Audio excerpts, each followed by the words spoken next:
Taste the Daily.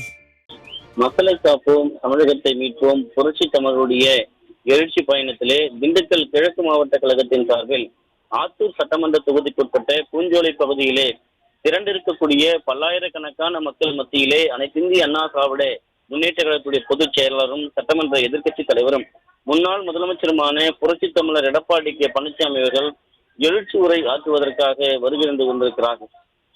மக்களுக்காக ஆட்சியில் இருந்தாலும் இல்லை என்றாலும் களத்திலே நின்று மக்கள் குறைகளை கேட்டு அதை ஆட்சிக்கு வருகிற போது களையக்கூடிய ஒரே ஒரு இயக்கம் தமிழகத்தில் இருக்கிறது என்றால் அது அனைத்திந்திய அண்ணா திராவிட முன்னேற்ற கழகம்.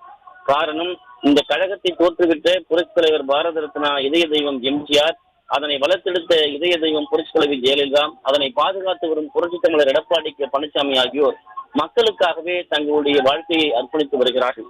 மக்களுக்காக பல்வேறு நலத்திட்டங்களை வழங்குவதும் மக்களுடைய பிரச்சனைகளை தீர்ப்பதிலும் விவசாயிகளுடைய துயர் துளைப்பதிலும் அதே போன்று தொழிலாளர்களுடைய நலனை பாதுகாப்பதிலும் அதே போன்று நெசவாளர்களுக்கு ஏற்படக்கூடிய இன்னல்களை துயரை துளைப்பதிலும் அதிமுக எப்பொழுதுமே அவர்களுக்கு உறுதுணையாக இருந்திருக்கிறது.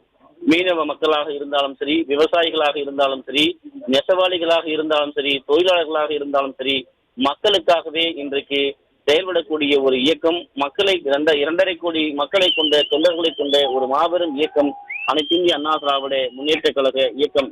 குறிப்பாக அனைத்திந்திய அண்ணா திராவிட முன்னேற்ற கழகம் ஆட்சிக்கு வர வேண்டும் என்கிற எழுச்சியோடு இன்றைக்கு இந்த திண்டுக்கல் மாவட்டம் ஆத்தூர் சட்டமன்ற தொகுதியிலே பல்லாயிரக்கணக்கான மக்கள் கூடியிருக்கிறார்கள்.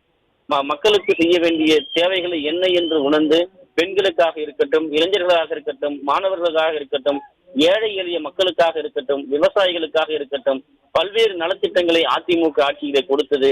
அந்த எழுச்சியை தான் இன்றைக்கு இந்த மக்கள் இங்கே திரண்டு உற்சாகமான ஒரு வரவேற்பினை அதிமுக பொதுச் செயலாளருக்கு வழங்கி கொண்டிருக்கிறார்கள். அனைத்திந்திய அண்ணா திராவிட முன்னேற்ற கழகம் குறிப்பாக மக்களுக்கு செய்திருக்கிற அந்த திட்டங்களை அரசியல் காழ்ப்புணர்ச்சியோடு இன்றைக்கு திமுக அரசு நசுக்கி இருக்கிறது, நிறுத்தி இருக்கிறது. பல்வேறு மக்கள் நல திட்டங்களை அரசியல் காழ்ப்புணர்ச்சியோடு இன்னும் கூட செயல்படுத்தப்படாமல் அது இரட்டடிப்பு செய்யப்பட்டிருக்கிறது.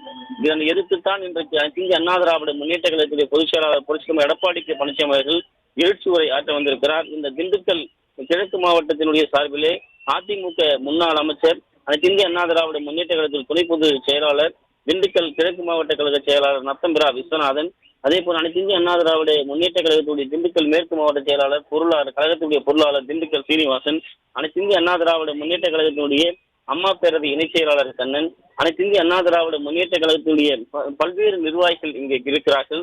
குறிப்பாக அதிமுக பொதுச் செயலாளர் புரட்சி தலைவர் எடப்பாடி கே பழனிசாமி அவர்கள் செல்லுகிற இடங்களிலெல்லாம் மக்கள் உற்சாகமான ஒரு வரவேற்பினை கொடுத்திருக்கிறார்கள். அதிமுக செய்த திட்டங்கள், அதே போன்று அதிமுக செய்த சாதனைகள் அதுபோன்று இன்று காலை கூட திண்டுக்கல் மாவட்டத்தின் நாராயணன் என்ற அந்த இளைஞர் 2 கைகள் பொருத்தப்பட்டதற்கும் இன்றைக்கு தன்னுடைய குடும்பத்தோடு ஒரு முழு மனிதனாக வாழக்கூடிய ஒரு நிலைக்கு அதிமுக தான் காரணம், அதுவும் பொதுச் செயலாளர் புரட்சி தலைவர் எடப்பாடி கே பழனிசாமி தான் காரணம் என்று நேரிலே வந்து நன்றி தெரிவித்தார். இன்றைக்கு அந்த பல்லாயிரக்கணக்கான மக்கள் மத்தியிலே அதிமுக பொதுச் செயலாளர் புரட்சி தமிழர் எடப்பாடி கே பழனிசாமி அவர்கள் எழுச்சி உரை ஆற்றுவதற்காக வந்திருக்கிறார். இந்த திண்டுக்கல் மாவட்டத்திலே ஆத்தூர் சட்டமன்ற தொகுதி அனைத்திந்திய அண்ணா திராவிட முன்னேற்ற கழகத்துடைய எஃகு கோட்டை என்பதை இங்கே இருக்கக்கூடிய மக்கள் நிரூபித்து காட்டியிருக்கிறார்கள்.